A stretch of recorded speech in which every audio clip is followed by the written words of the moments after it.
क्या आपने कभी ऐसा मंदिर देखा है जिसने खुद अपने विनाश की भविष्यवाणी कर दी हो? एक ऐसा धाम जहां हर साल घटने वाली एक रहस्यमयी घटना यह संकेत देती है कि शायद जल्द ही यह मंदिर इस दुनिया से विलुप्त हो जाएगा। उत्तराखंड की बर्फीली वादियों में स्थित बद्रीनाथ धाम का नाम तो आपने सुना ही होगा, लेकिन क्या आपने कभी सोचा है कि यह केवल एक तीर्थ स्थल नहीं बल्कि सनातन धर्म के अनगिनत रहस्यों और दिव्य चमत्कारों का केंद्र है? सवाल सिर्फ यह नहीं कि आपने यहां की यात्रा की है या नहीं, बल्कि असली रहस्य तो उन अद्भुत घटनाओं में छिपे हैं जिनका कोई वैज्ञानिक प्रमाण नहीं, फिर भी वे सदियों से अनसुलझे बने हुए हैं। क्या सच में बद्रीनाथ धाम को दूसरा बैकुंठ कहा जाता है? आखिर इस पवित्र स्थान में ऐसा क्या है जो इसे पृथ्वी पर भगवान विष्णु का दिव्य धाम बनाता है? यह मंदिर साल में केवल 6 महीने के लिए खुलता है, लेकिन सबसे रहस्यमयी बात यह है कि इसके बंद होने के बाद भी यहां जलने वाली अखंड ज्योति कभी बुझती नहीं। यह कैसे संभव है? क्या यह कोई अदृश्य शक्ति है जो इस दिव्य प्रकाश को कायम रखती है, या फिर यह स्वयं भगवान विष्णु की कोई अलौकिक लीला है? इतना ही नहीं, हिंदू धर्म में शंख बजाने का विशेष महत्व बताया गया है, फिर भी बद्रीनाथ मंदिर में पूजा के दौरान कभी शंख नहीं बजाया जाता। आखिर क्यों? क्या इसके पीछे कोई रहस्य छिपा है, या फिर यह कोई प्राचीन परंपरा है जिसका संबंध किसी गूढ़ शक्ति से है? और वसुधारा झरने के बारे में आपने सुना है? कहा जाता है कि यह झरना पवित्र आत्माओं को आशीर्वाद देता है, लेकिन यह पापियों पर एक भी बूंद नहीं गिरने देता। क्या यह केवल एक धार्मिक मान्यता है, या इसके पीछे कोई वैज्ञानिक तर्क भी मौजूद है? और अगर यह सच है तो आखिर यह झरना किसी को पुण्यात्मा मानकर जल कैसे गिराता है और पापी को कैसे ठुकरा देता है? बद्रीनाथ धाम का तापमान हमेशा 9 डिग्री सेल्सियस से अधिक नहीं जाता, लेकिन वहीं दूसरी ओर तप्त कुंड में पानी का तापमान 54 डिग्री सेल्सियस बना रहता है। एक ओर बर्फीला मौसम और दूसरी ओर उबलता पानी। क्या यह प्रकृति की कोई अनूठी योजना है, या फिर किसी दिव्य शक्ति का प्रमाण?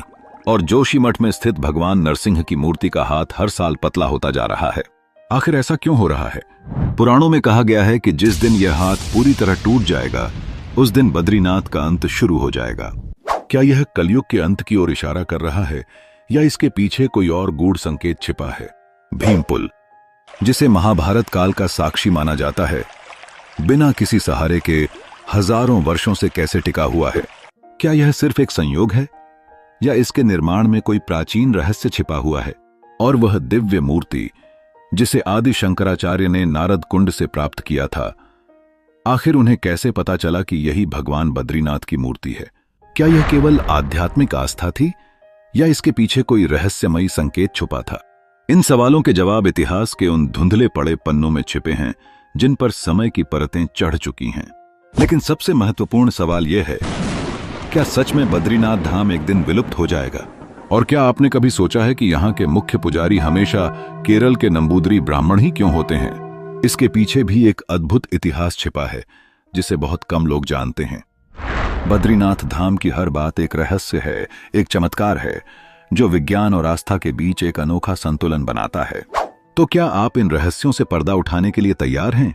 देवभूमि के इस अलौकिक सफर पर चलने के लिए तैयार हो जाइए, जहां हर कदम पर आपको ऐसे चमत्कार देखने को मिलेंगे जो आपकी सोच से परे होंगे, और हर कथा आपको आस्था की नई ऊंचाइयों तक ले जाएगी।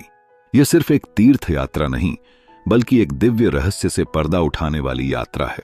तो चलिए इस रहस्यमयी और रोमांचक डॉक्यूमेंट्री की शुरुआत करते हैं। बद्रीनाथ धाम के अद्भुत रहस्यों को समझने से पहले हमें इसके निर्माण की पौराणिक कथा में झांकना होगा, जो भगवान विष्णु और भगवान शिव के बीच एक अनोखी लीला से जुड़ी है। माना जाता है कि प्राचीन काल में यह स्थान भगवान शिव का निवास था, जहां वे माता पार्वती और अपने गणों के साथ वास करते थे। लेकिन फिर कुछ ऐसा हुआ जिसने इस पवित्र स्थान का स्वरूप ही बदल दिया। भगवान विष्णु ध्यान के लिए एक शांत स्थान की खोज में थे, और जब उन्होंने इस दिव्य भूमि को देखा तो वे इससे अत्यंत प्रभावित हुए। लेकिन समस्या यह थी कि यह स्थान पहले से ही भगवान शिव का निवास था। ऐसे में भगवान विष्णु अपने आराध्य से यह स्थान सीधे सीधे मांग तो नहीं सकते थे, इसलिए उन्होंने एक अद्भुत लीला रची। उन्होंने एक छोटे बालक का रूप धारण किया और जोर जोर से रोने लगे। माता पार्वती का हृदय करुणा से भर गया और उन्होंने उस मासूम बालक को अपने पास बुला लिया। लेकिन भगवान शिव तुरंत समझ गए कि यह साधारण बालक नहीं है, बल्कि स्वयं विष्णु हैं। भगवान शिव ने माता पार्वती को समझाने की कोशिश की कि यह बालक अपने आप चुप हो जाएगा, लेकिन माता का वात्सल्य जाग उठा और उन्होंने उसे शांत करने की कोशिश की। इसी बीच भगवान विष्णु ने अपनी लीला का दूसरा चरण शुरू किया। जैसे ही माता पार्वती बालक को लेकर अंदर गईं, विष्णु ने द्वार बंद कर लिया और अंदर से बोल पड़े कि अब से वे इस स्थान पर निवास करेंगे और अपने भक्तों को दर्शन देंगे। भगवान शिव ने यह सुना तो वे मुस्कुरा उठे, क्योंकि वे स्वयं केदारनाथ जाने की तैयारी में थे, जहां उन्हें भक्तों को कलयुग के संकटों से बचाना था। भगवान शिव ने प्रसन्न होकर भगवान विष्णु को आशीर्वाद दिया कि यह स्थान अब से बद्रीनाथ धाम कहलाएगा और यहीं पर लोग उन्हें साक्षात नारायण रूप में पूजेंगे। इस प्रकार भगवान शिव ने केदारनाथ की ओर प्रस्थान किया और बद्रीनाथ धाम की स्थापना हुई।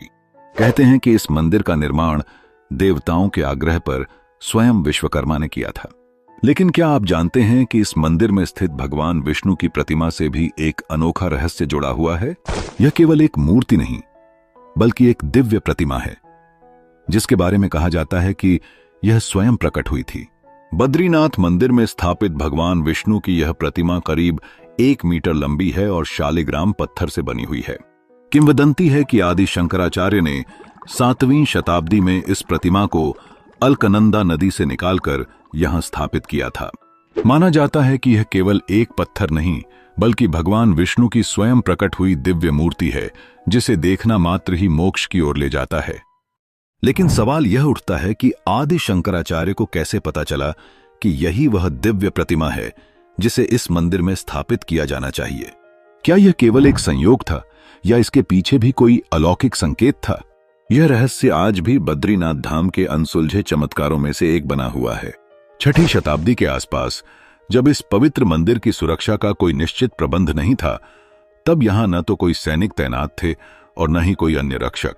उस समय हुड़ों और बौद्धों के आक्रमण का भय इतना गहरा था कि पुजारियों ने भगवान बद्री विशाल की मूर्ति को बचाने के लिए एक चौंका देने वाला कदम उठाया। उन्होंने इस दिव्य प्रतिमा को सुरक्षित रखने के लिए अलकनंदा नदी में प्रवाहित कर दिया।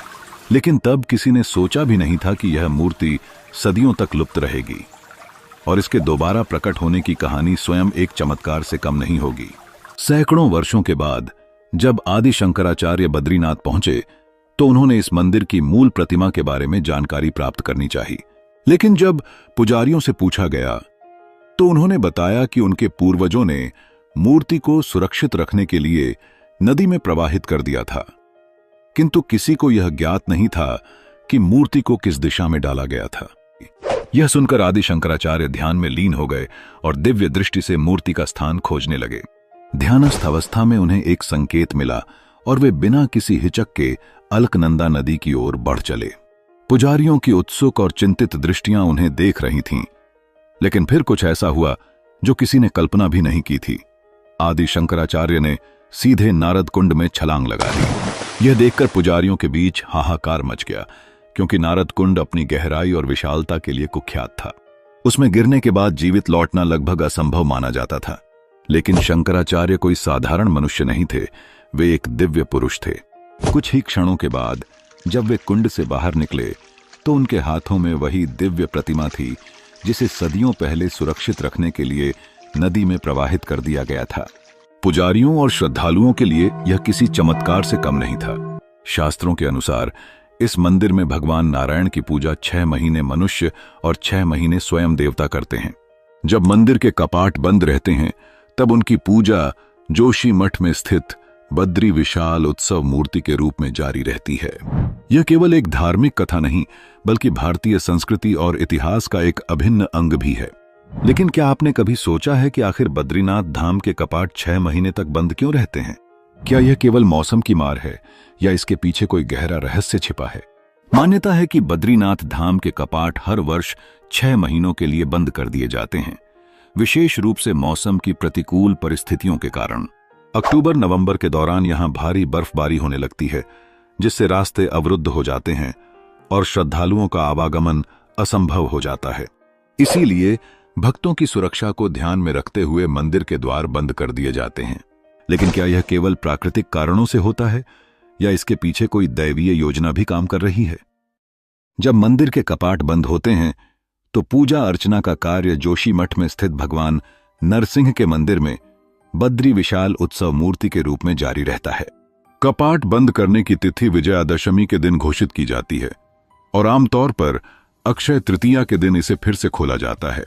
लेकिन सबसे रहस्यमयी बात तो यह है कि जब मंदिर के कपाट 6 महीनों तक बंद रहते हैं तो इस दौरान वहां कोई नहीं होता, न पुजारी, न भक्त, न कोई दीप जलाने वाला। तो फिर आखिर क्या कारण है कि मंदिर में जलने वाली अखंड ज्योति कभी बुझती नहीं? कौन इसे जलाए रखता है? क्या यह कोई अदृश्य शक्ति है या स्वयं भगवान विष्णु की लीला? आइए इस रहस्य से पर्दा उठाते हैं।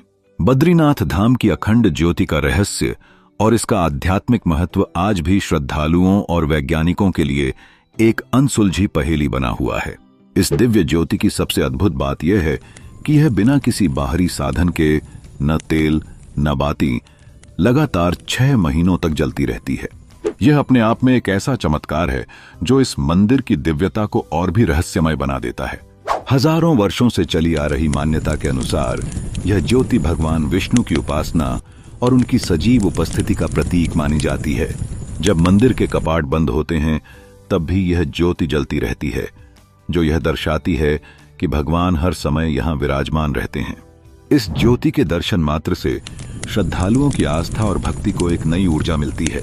कहा जाता है कि जो भी भक्त सच्चे मन से इस ज्योति के दर्शन करता है उसे मोक्ष की प्राप्ति होती है। यही कारण है कि यह बद्रीनाथ यात्रा का एक अत्यंत महत्वपूर्ण आध्यात्मिक हिस्सा माना जाता है। लेकिन बद्रीनाथ धाम से जुड़ा एक और रहस्य है जो इसे अन्य मंदिरों से अलग बनाता है। यहाँ के मुख्य पुजारी केवल केरल के नंबूदरीपद ब्राह्मण ही होते हैं। आखिर ऐसा क्यों? यह परंपरा कब और कैसे शुरू हुई? इसका रहस्य हमें 7वीं शताब्दी में आदि शंकराचार्य की आध्यात्मिक यात्रा के समय ले जाता है। जब उन्होंने बद्रीनाथ मंदिर में भगवान नारायण की मूर्ति को नारद कुंड से निकालकर स्थापित किया, तब उन्होंने एक विशेष परंपरा की नींव रखी। उन्होंने यह नियम बनाया कि उत्तर भारत के प्रमुख मंदिरों में दक्षिण भारतीय ब्राह्मण और दक्षिण भारत के मंदिरों में उत्तर भारतीय ब्राह्मण पुजारी बनेंगे। इसका मुख्य उद्देश्य संस्कृतियों का आदान प्रदान और एकता को बढ़ावा देना था। यही कारण है कि बद्रीनाथ मंदिर में मुख्य पुजारी, जिन्हें रावल कहा जाता है, केरल के नंबूदरीपद ब्राह्मण होते हैं। रावल बनने से पहले उन्हें नायब रावल बनाया जाता है ताकि वे मंदिर की सभी परंपराओं और रीति रिवाजों का गहन ज्ञान प्राप्त कर सकें। इनका चयन बद्रीनाथ मंदिर समिति द्वारा किया जाता है। परंपराओं की बात करें तो बद्रीनाथ मंदिर से जुड़ी एक और अद्भुत मान्यता यह है कि यहां स्थापित मूर्ति को कोई साधारण व्यक्ति स्पर्श नहीं कर सकता। केवल रावल यानी मुख्य पुजारी को ही मूर्ति को छूने की अनुमति होती है। यह नियम सदियों से चला आ रहा है और इसे सख्ती से पालन किया जाता है। लेकिन इस मंदिर से जुड़ी सबसे रहस्यमयी और चौंकाने वाली परंपरा यह है कि यहाँ के मुख्य पुजारी यानी रावल को साल में 2 बार स्त्री वेश धारण करना पड़ता है। आखिर क्यों? इसके पीछे क्या धार्मिक या आध्यात्मिक कारण है? यह परंपरा कब से चली आ रही है? आइए इस रहस्य से भी पर्दा उठाते हैं। बद्रीनाथ धाम की परंपराएं और रहस्य किसी चमत्कार से कम नहीं हैं। यहाँ की हर मान्यता के पीछे एक गहरी धार्मिक और आध्यात्मिक भावना छुपी हुई है। इन्हीं अद्भुत परंपराओं में से एक है बद्रीनाथ मंदिर के मुख्य पुजारी यानी रावल का वर्ष में 2 बार स्त्री वेश धारण करना। यह परंपरा सदियों से चली आ रही है और इसके पीछे एक गहरी आध्यात्मिक मान्यता जुड़ी हुई है। दरअसल बद्रीनाथ मंदिर में भगवान विष्णु अपने 24 स्वरूपों में से एक नर नारायण रूप में विराजमान हैं। उनकी पूजा के साथ देवी लक्ष्मी, भगवान गणेश, कुबेर और उद्धव जी के विग्रहों की भी उपासना की जाती है। लक्ष्मी जी का मंदिर मुख्य मंदिर के बाहरी भाग में स्थित है। विजयदशमी के आसपास जब बद्रीनाथ धाम के कपाट बंद किए जाते हैं तो देवी लक्ष्मी की मूर्ति को विशेष पूजा अर्चना के बाद मंदिर के अंदर स्थापित किया जाता है। परंपरा के अनुसार जब वसंत पंचमी के बाद मंदिर के कपाट खुलने का मुहूर्त तय किया जाता है, तब मुख्य पुजारी को स्वयं पार्वती जी का रूप धारण कर देवी लक्ष्मी को मंदिर से बाहर लाने की परंपरा निभानी होती है। यह इसलिए किया जाता है क्योंकि हिंदू परंपराओं के अनुसार किसी पुरुष को देवी को सीधे स्पर्श करने की अनुमति नहीं होती। इसलिए रावल देवी लक्ष्मी की सखी के रूप में तैयार होकर उन्हें मंदिर में पुनः स्थापित करते हैं। बद्रीनाथ धाम की रहस्यमयी गाथाएं यहीं समाप्त नहीं होती।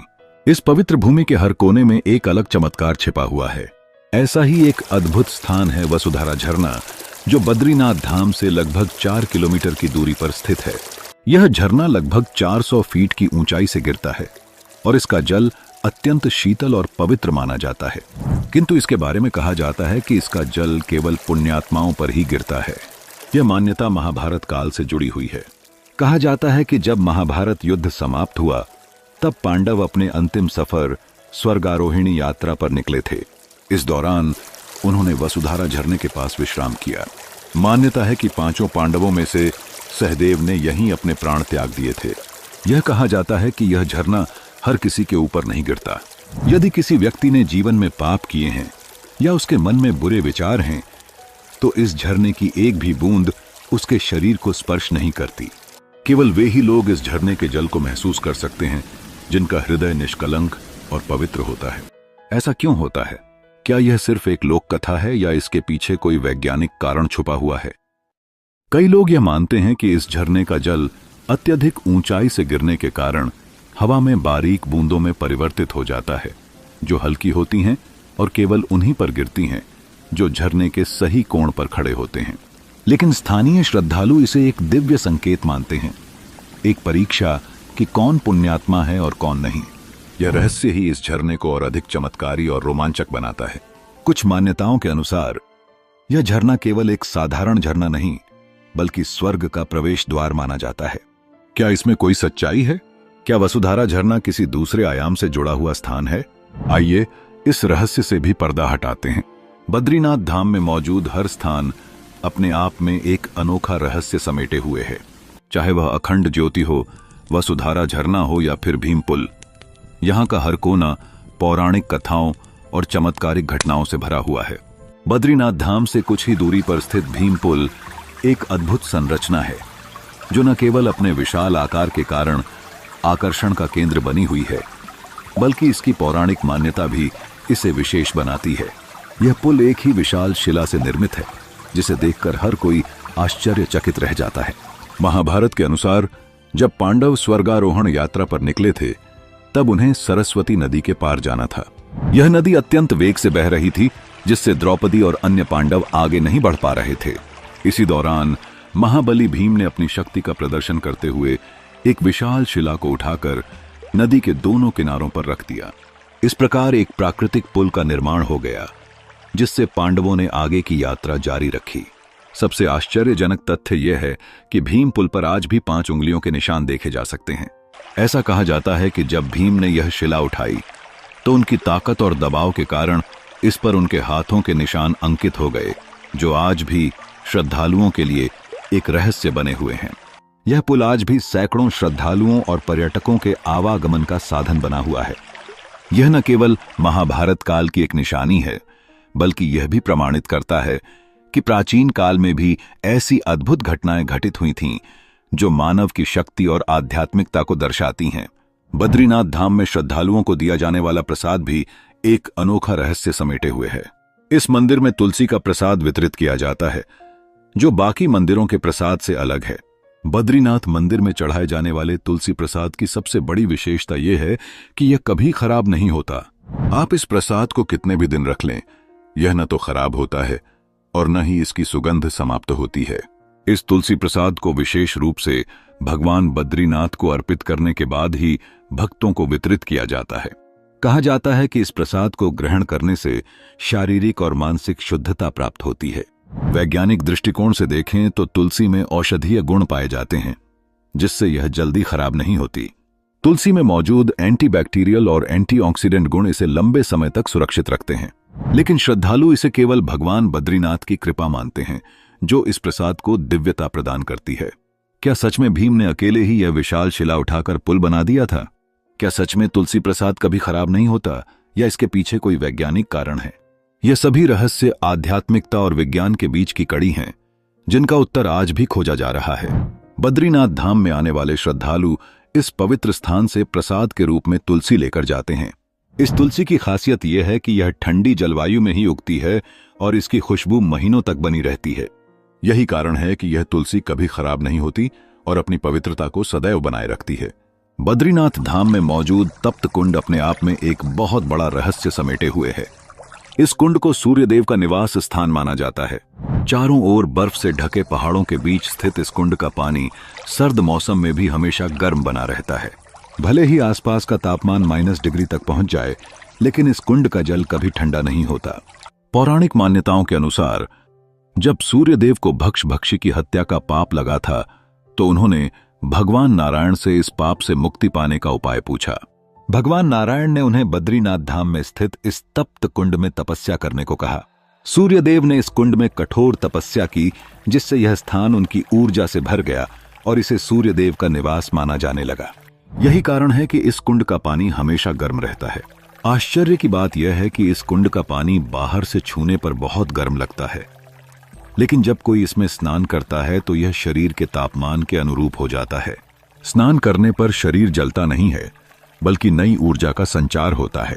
मान्यता है कि इस कुंड में स्नान करने से चर्म रोगों से मुक्ति मिल जाती है और शरीर में नई शक्ति का संचार होता है। बद्रीनाथ धाम में एक और अद्भुत रहस्य छिपा हुआ है, जो शंख बजाने से जुड़ा है। सनातन धर्म में शंख का विशेष महत्व है।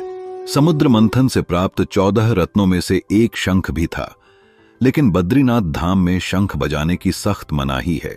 मान्यता है कि बद्रीनाथ मंदिर के प्रांगण में स्थित तुलसी भवन नामक स्थान पर एक बार माता लक्ष्मी ध्यान मुद्रा में बैठी थीं। उसी समय भगवान विष्णु ने शंखचूड़ नामक असुर का वध किया। भगवान विष्णु नहीं चाहते थे कि माता लक्ष्मी की साधना में कोई विघ्न उत्पन्न हो, इसलिए उन्होंने शंखनाद नहीं किया। तभी से बद्रीनाथ धाम में शंख बजाने की परंपरा समाप्त हो गई और आज तक यहां शंख बजाने पर रोक लगी हुई है। बद्रीनाथ धाम में हर वर्ष लाखों श्रद्धालु दर्शन करने के लिए आते हैं और यहां की दिव्यता को अनुभव करते हैं। चाहे तप्त कुंड का रहस्य हो या शंखनाद पर लगी रोक, बद्रीनाथ धाम के ये रहस्य आज भी श्रद्धालुओं के लिए आस्था और आश्चर्य का विषय बने हुए हैं। बद्रीनाथ धाम, जो भगवान विष्णु के दिव्य निवास के रूप में जाना जाता है, जल्द ही विलुप्त हो सकता है। लेकिन आखिर ऐसा क्यों कहा जाता है? क्या यह सिर्फ एक मान्यता है या इसके पीछे कोई वैज्ञानिक या आध्यात्मिक रहस्य छुपा हुआ है? आइए इस रहस्य से पर्दा उठाते हैं। जोशीमठ में स्थित भगवान नरसिंह का मंदिर बद्रीनाथ धाम से गहराई से जुड़ा हुआ है। मान्यता है कि जिस शालिग्राम पत्थर में आदि शंकराचार्य भगवान नारायण की पूजा किया करते थे, उसी पत्थर में स्वयं भगवान नरसिंह प्रकट हुए। भगवान विष्णु ने नरसिंह के शांत रूप में यहां दर्शन दिए थे।